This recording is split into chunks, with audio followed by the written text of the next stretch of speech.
everyone, and welcome back to Spry English. I'm Emmy. Today, we are doing something very special. We are going deeper into our episode, Making Plans with Friends. In this explanation video, we will carefully explore the English from the main episode together. Lucy and Mark will guide you through the conversation step by step, like a real English deep dive. And don't forget to like this video and subscribe to Spry English for more fun English lessons every week. Okay, are you ready? Let's begin the deep dive. What if I told you that the secret to a perfect weekend outing is actually a catastrophic failure? That is quite the claim to start with. I know, right? But think about it for a second. We spend our lives, biologically wired to plan for perfection. But psychologically, we are almost entirely shaped by the disasters. Oh, absolutely. So today, we're taking a deep dive into a case study of exactly this contradiction. We're looking at event planning, social negotiation, and just total unmitigated chaos. And what makes this particular case study so brilliant is its deceptive simplicity. Yeah, it really is. The source material we are pulling from today is from Spry English. And, well, it focuses on two friends, Emmy and Kevin. Right. And they are simply trying to coordinate a picnic in the park. On the surface, it reads like a standard language exercise. Just the basic scenario. Exactly. But if you peel back the layers, it is an incredibly precise microcosm of human behavior. It really is. It exposes how we attempt to control our environment, how we negotiate social boundaries, and how our brains process unpredictable reality. Which is exactly why we're dissecting it today. Because Emmy and Kevin don't just text each other, hey, let's go outside. No, not at all. They practically draft a diplomatic treaty to make this picnic happen. It made me wonder, why do we put so much exhaustive effort into planning when reality almost always rewrites the script anyway? Well, it comes down to anxiety mitigation. Okay, unpack that a little. Before you even lay down a picnic blanket, any social plan has to survive two massive, volatile filters: environmental reality and social compromise. Wow, okay. And we see Emmy and Kevin hit the environmental filter immediately. Right out of the gate, Emmy checks her weather app, and it forecasts a temperature of 22 degrees, which for context is about 71 degrees Fahrenheit. Right. And Kevin notes that this sounds very nice. It is objectively great weather. It is. But there is a tiny statistical caveat in that forecast. There's always a caveat. Always. The morning's supposed to be bright and sunny, but the app indicates a potential for rain later in the afternoon. Right, just a potential. Yes. And notice how Emmy reacts to this probability. She doesn't just acknowledge it, she weaponizes her preparation against it. The escalation is wild. Because of this slight hypothetical chance of afternoon rain, Emmy immediately declares she wants to bring jackets and a thermos full of hot tea. Let's look at the mechanics of what she's doing there. This is a classic example of defensive pessimism. Defensive pessimism, I like that. She is trying to assert dominance over an uncontrollable environmental factor. The global weather system. Exactly.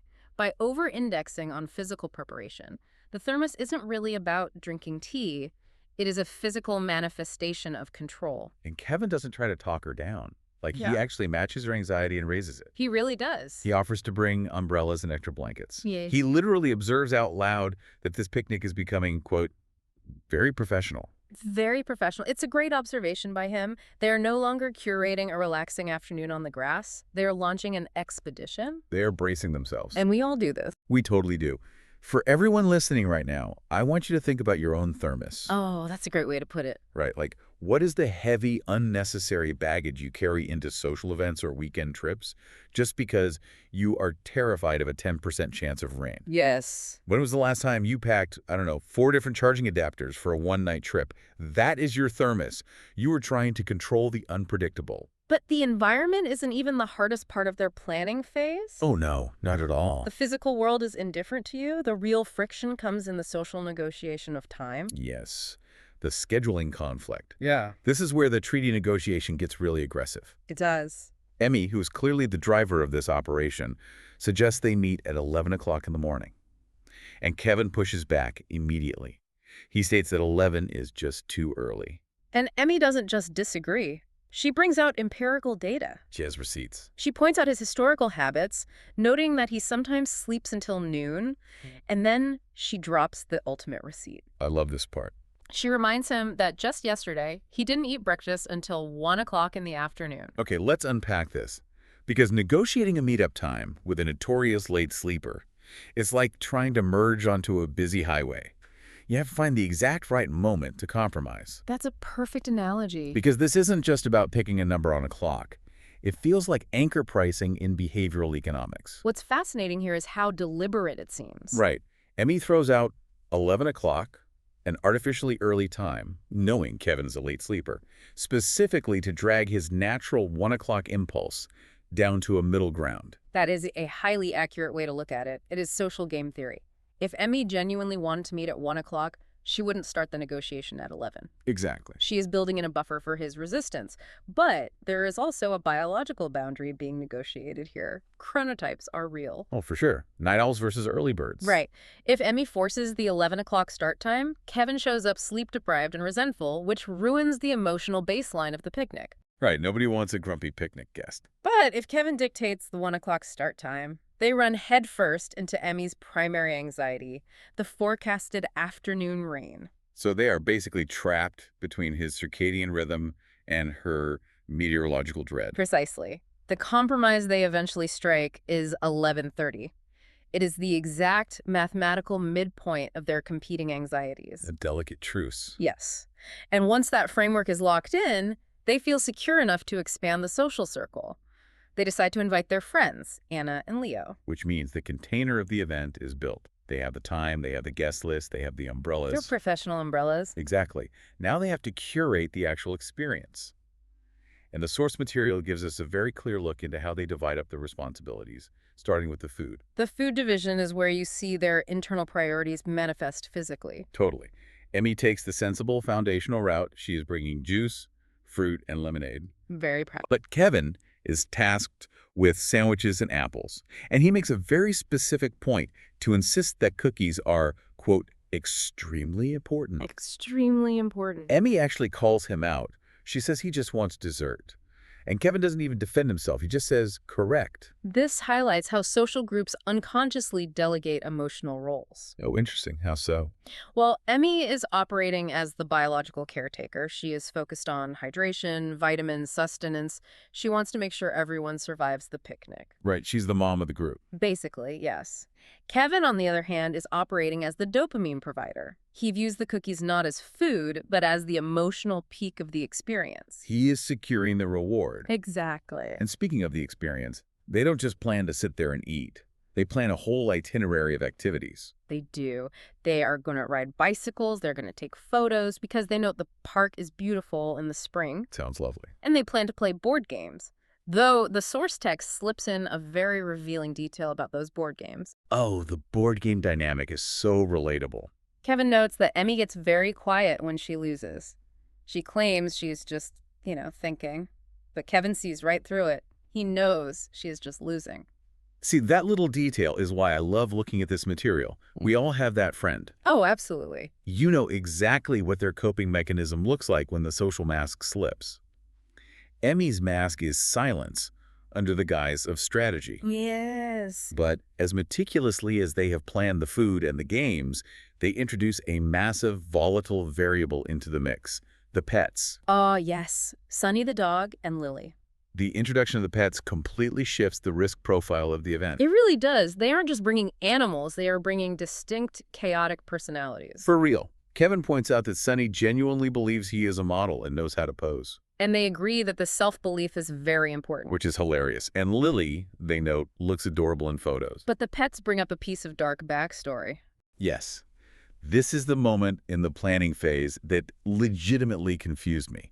It's what they refer to as the volleyball incident. The historical trauma of the friend group. So Emmy suggests bringing a ball to play volleyball at the park. And Kevin violently pushes back on this idea. He wants no part of it. Because the last time they played volleyball, the ball hit him squarely in the face. A painful physical impact for sure, but it is the psychological aftermath that really scarred him. Right. Because according to Kevin's own account of the incident, when he took a volleyball to the face, Sunny the dog looked worried. But Lili actually laughed at him. She laughed at his pain. He literally refers to both pets as traitors. So I need you to explain this to me. Okay, let's hear it. If I get hit in the face with a projectile, and my pet literally mocks my physical pain. I am not bringing them to my next social outing. That seems fair. And I am certainly not recreating the exact conditions of my trauma by bringing another ball. Why on earth would you ever agree to bring a ball to a picnic again? It seems entirely counterintuitive, right? You would think the logical response is to ban volleyballs and leave the pets at home. Obviously.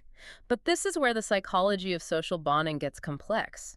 It is a concept closely related to the benign violation theory of humor. Benign violation. Yes. The mishap was painful in the moment, but it was non-lethal. He survived it. Barely, his ego didn't. Well, over time, the brain strips away the physical pain and leaves behind the absurdity of the situation. Wow. A dog laughing at a human's misfortune. So the trauma mutates into a joke. Exactly. And more importantly, it mutates into an exclusive in-group narrative. That shared memory of the disaster becomes the social glue. Oh, I see. If they just had a pleasant game of volleyball where nobody got hurt, they wouldn't even remember it. But Kevin getting hit in the face and mocked by Lili, that is lore. That is lore. Wow. Deep down, they are unconsciously chasing the connection that the chaos created. They want to recreate the environment to see what unpredictable thing happens next. Wow.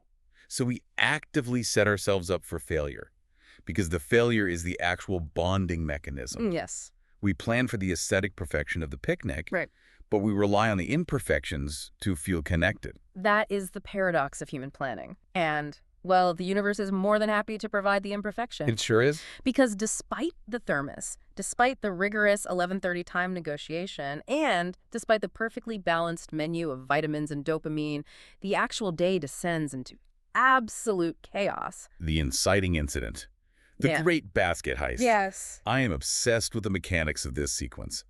It starts with the sudden, inexplicable disappearance of the entire picnic basket. Just gone. 1 minute is there, the next it is gone. The pristine house of cards just collapses, and they don't have to look far to identify the culprits. It is, of course, Sunny and Lili.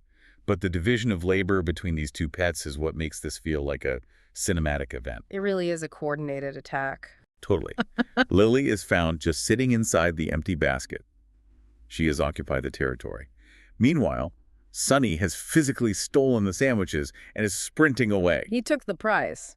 The way I visualize this, it is exactly like a classic Hollywood heist movie, but executed by a dog and a basket-dwelling sidekick. That is the perfect visual. You have Lili as the inside man, securing the perimeter and providing a distraction, while Sunny is the getaway driver making off with the loot. It is a highly coordinated strike on their professional picnic. But if we connect this to the bigger picture, what is truly fascinating here isn't the dog stealing the food. Oh, what is it? It is Kevin's cognitive flexibility in response to it. He pivots so fast. Yeah. He assesses the situation and immediately declares that this is no longer a picnic. It is a rescue mission. And that pivot is the ultimate measure of adaptability. Think about the sunk cost fallacy here. Why are they invested so much? Heavy emotional labor. Into the weather forecast, the jackets, the compromise on the time. Most people would freeze or throw a tantrum because their rigid expectations were shattered. I'd be fuming, honestly. Right. But Kevin instantaneously discards the sunk cost. He abandons picnic mode and accepts the new reality.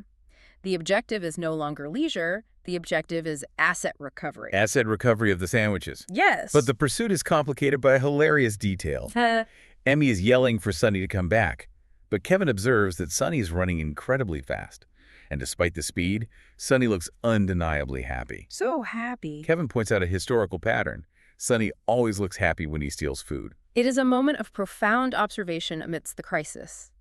They are watching their carefully curated lunch disappear, yet they are able to recognize the sheer joy of the agent of chaos causing the destruction. But the heist doesn't end in total devastation. There is a tiny, almost pathetic stroke of luck. A silver lining. As Sunny is sprinting away with the stash, he drops exactly one sandwich. One single sandwich survives the getaway.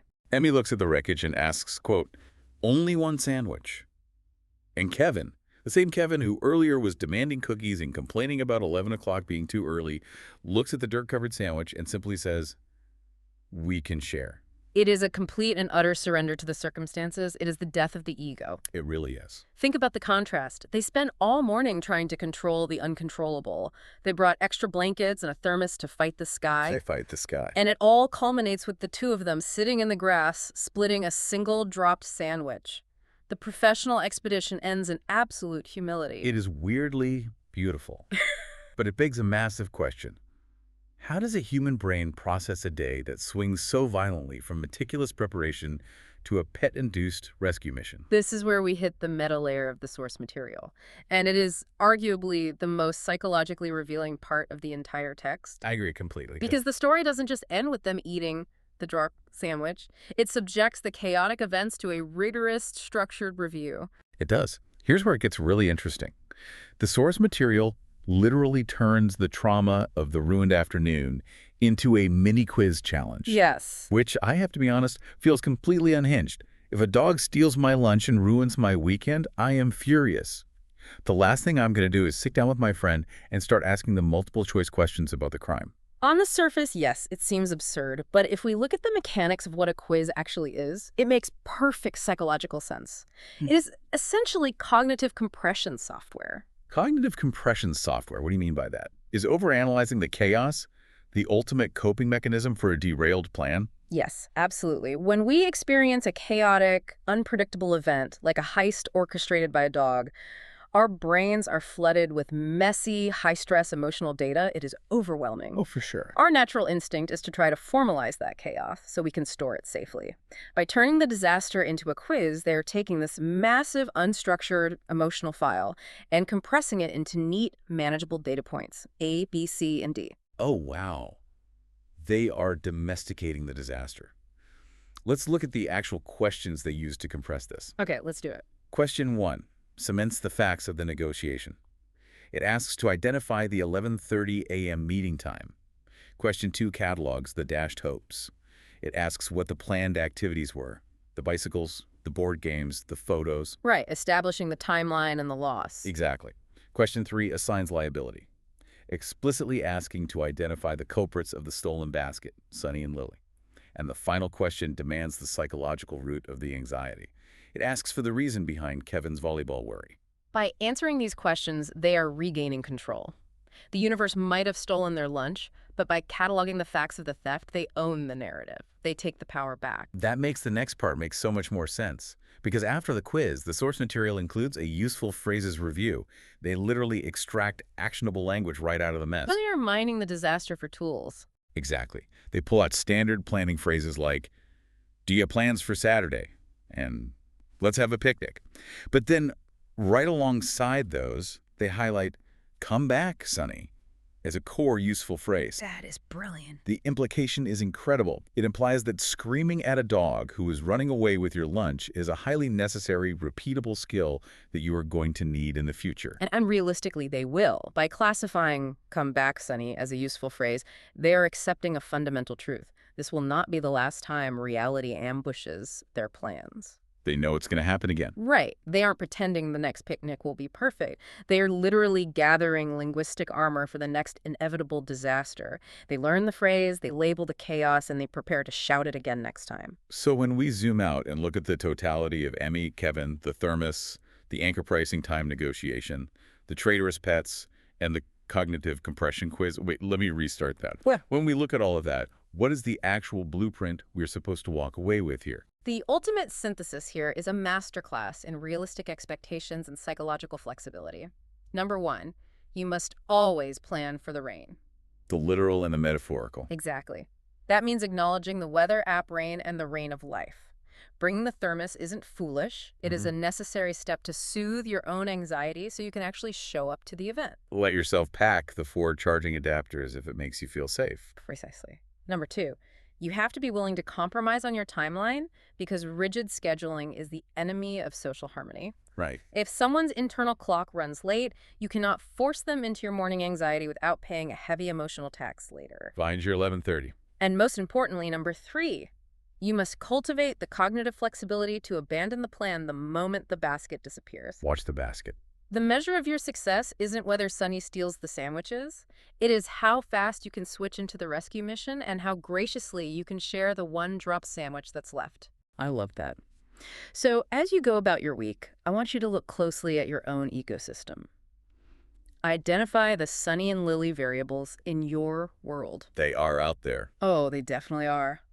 What are the chaotic, unpredictable elements that you are constantly trying to control? Maybe it's a deeply unreliable piece of software at work. Maybe it's a specific family member who thrives on drama. Maybe it's just the traffic patterns on your Tuesday commute. Once you clearly identify what those variables are, you can stop feeling so personally offended when they inevitably steal your basket. You can bypass the shock and immediately begin the rescue mission. Exactly. Which leaves me with one final lingering thought for you to chew on. We have spent this entire deep dive analyzing how to meticulously plan, how to negotiate boundaries, and how to mitigate disaster. We have. But if the chaos, like a dog executing a flawless heist and forcing you to eat a dirt-covered sandwich, is the only thing that actually bonds us, is the perfectly executed plan actually the enemy of a good story? Oh, that's a great question. Think about it. Would Emmy and Kevin, or you and I, even be talking about this day if the sun had shined and the picnic had gone exactly as intended? Keep an eye on your sandwiches, embrace the rescue mission, and we will catch you on the next deep dive. Amazing job today, everyone! You finished the deep dive for Making Plans with Friends. Today, you practiced vocabulary, pronunciation, useful expressions, and listening skills, all through real English conversation. And thanks to Lucy and Mark, we explored the episode step by step together. Now it's your turn. Try using some of today's phrases in your own English conversations. Maybe you can even plan a picnic with your friends in English. And hopefully Sunny does not steal your sandwiches. If this video helped you, please like, subscribe, and support Spry English. Keep practicing a little every day, and your English will become stronger and more natural. Thank you for learning with us, and we'll see you in the next deep dive episode. Bye, everyone!